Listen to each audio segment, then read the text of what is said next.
Hello. So, I'm here at the elementary school again. I had made a video yesterday when I was sitting at the other bench because there was like somebody in the playground and there was a dog. So I didn't who was off leash, so I didn't want to bring Buddha and have like some situation going on. So I sat at the other bench and then somebody had walked by and it was super awkward. And I don't know why I'm doing this in public again because I guess I don't know how to learn from my mistakes. But here I am again. It's Saturday, April 18th. So last time I said it was April 11th, but it was literally yesterday, so April 17th. And I learned a couple things, that I can't switch from portrait to landscape. I have to keep in landscape. And also, I should probably introduce myself. So this is Fangel. And I will have a nice outro, which I think is going to become my signature. So yeah, today I want to talk about how I adopted Buddha. So it's kind of a crazy story. So I met Buddha during my residency, so my residency training. So in pharmacy we have this, I guess, postgraduate year where you can do a residency in a hospital, or I guess they have like community ones now too. But you do a 1-year training program where you round with different teams and kind of learn like different disease states or different like situations where patients would be in the hospital. So like for me, there was like PICU, NICU, CVICU, HEMONC, there's general peds. I did an ID rotation, etc., etc. I just like round with the teams and learn a lot. So I did that, and towards the end of the year, every residency program you have to do a research project and present it at what's called Western States. It's a conference where a lot of other residents do their presentations for their research project also. So mine was in like May maybe of like the end of the year of the residency year, and it was in San Diego, and I had just moved to California, so I wanted to kind of like see California or do like a mini road trip.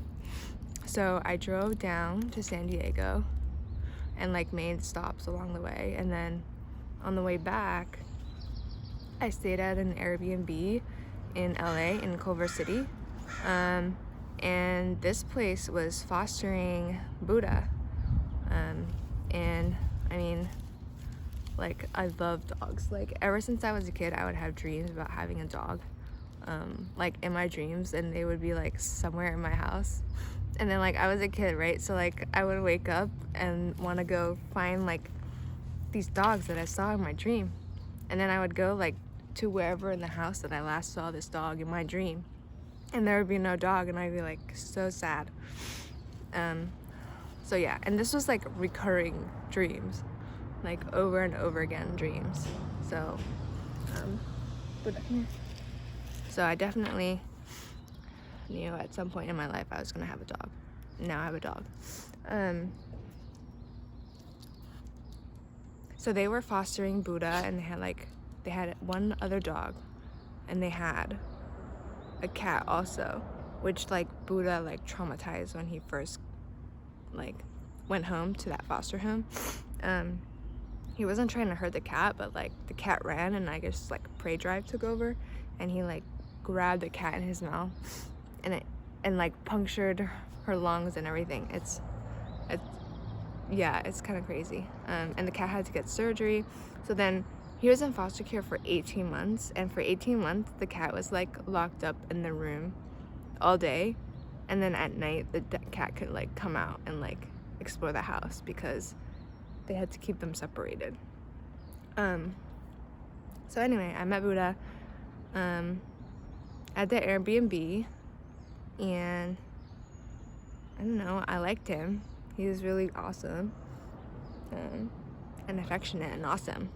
So I don't know. I went back, finished my residency, moved out of the place that I was living in, which was, I guess, another story that I can tell. But I moved out of that place and bought a house with the help of my lovely parents, and then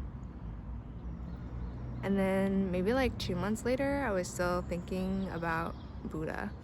And I mean, during the house hunt, like the whole time I was thinking, like I kept like the thought that I would have a dog in mind while I was searching for a new place. So my place has a backyard. It wasn't completely like fenced around, but like I could make a makeshift fence for like the little part that wasn't completely fenced, and it would be fine.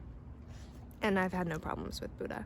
So like 2 months later, I texted the foster mom saying like just checking in, like, oh, like how's my furry friends, and she was like, oh good, like Buddha's still up for adoption. So then I was like, okay, I'm still interested, but I want to wait like a little bit so I can get my finances together, because I had just like bought this house and like had this like humongous mortgage.